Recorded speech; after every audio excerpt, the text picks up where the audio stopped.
Attempt कर देते हैं, चलो हाँ कुछ नहीं है, अक्कड़ बक्कड़ में वो इस पे लगा देते हैं, ये होगा तो ठीक है। तो ये तीन कंडीशन है, एक तो कॉन्फिडेंट है आप, दूसरा है कि आपको कहीं ना कहीं बैक ऑफ द माइंड ये लग रहा है कि शायद इसका आंसर ये हो सकता है, और तीसरा है कि बिल्कुल तुक्का। ये सिर्फ इंग्लिश की बात नहीं है, ये आपका जनरल स्टडीज हो या फिर बाकी कोई सब्जेक्ट हो, उसमें भी जब ऑप्शनल आते हैं ना, मतलब एग्जाम, तो उसमें ये चीज़ अप्लाई हो जाती है ऑटोमेटिकली। कभी ठीक। कभी ऐसा भी होता है कि मतलब सपोज उसका आंसर हो सकता है लेकिन वो हाँ। होता नहीं है। हाँ।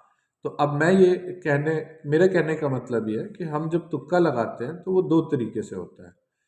एक तो आप डेली न्यूज़ पे एग्जाम्पल बता रहा हूँ, एक तो आप डेली न्यूज़पेपर पढ़ रहे हैं और उसमें कहीं आपने पढ़ा कि रॉकेट साइंस कैसे काम करता है, रॉकेट्स में कौन से फ्यूल यूज़ होते हैं, क्या है, आप डिटेल में पढ़ रहे हैं। फिर आगे भी न्यूज़पेपर में रिपोर्टिंग है, आपने उसको भी पढ़ा। आप थियोरेटिकली किसी किताब में रॉकेट साइंस कैसे काम करता है वो सब नहीं पढ़ रहे, लेकिन इन्फॉर्मेशन है आपके पास। ठीक। एक आपको इंटरेस्ट नहीं है आर्कियोलॉजी में, आपने कोई न्यूज़ देखी आर्कियोलॉजी की, अच्छा यहाँ मिला है, ठीक है, बात खत्म। अब आ जाते हैं एग्जाम हॉल में।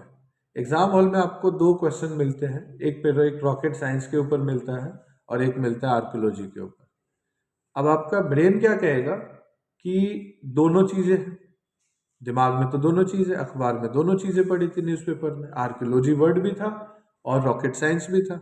लेकिन चूंकि रॉकेट साइंस में के बारे में आपने थोड़ा ज्यादा पढ़ा है, तो आपके क्वेश्चन वहां पे करेक्ट होने के चांसेस ज्यादा है। मतलब अगर आपके पास सिर्फ इंफॉर्मेशन है, जैसे कि आर्कियोलॉजी के केस में होगा कि वर्ड था, वर्ड आया था, कुछ है, तो ये इंफॉर्मेशन है बस। ठीक है, इंफॉर्मेशन का मतलब ये सुना है, पढ़ा है, बस देखा है कहीं पे, आंसर नहीं कर पाओगे मतलब आप रिलेट उसको। नहीं करता हम नहीं आप देख पाते। हाँ रिलेट नहीं रिलेट बस इतना ही कर पाओगे कि ये वर्ड कहीं ना कहीं पढ़ा है, ये देखा है। और हम कई बार कंफ्यूज हो जाते हैं अपने ही माइंड से कि हमें इंफॉर्मेशन है कि हमें नॉलेज है।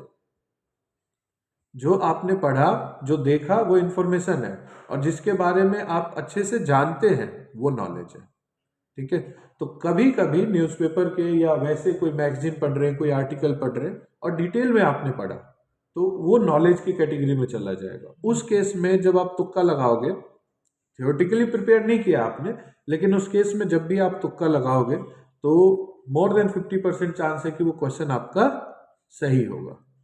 और दूसरे केस में सिर्फ आर्कियोलॉजी वर्ड पढ़ा है ना, तो उसको देखा कि क्या न्यूज़ है क्या नहीं है, कैसे होता क्या है, ये भी नहीं पता किया, उस केस में लगेगा तो पढ़ा हुआ कि हाँ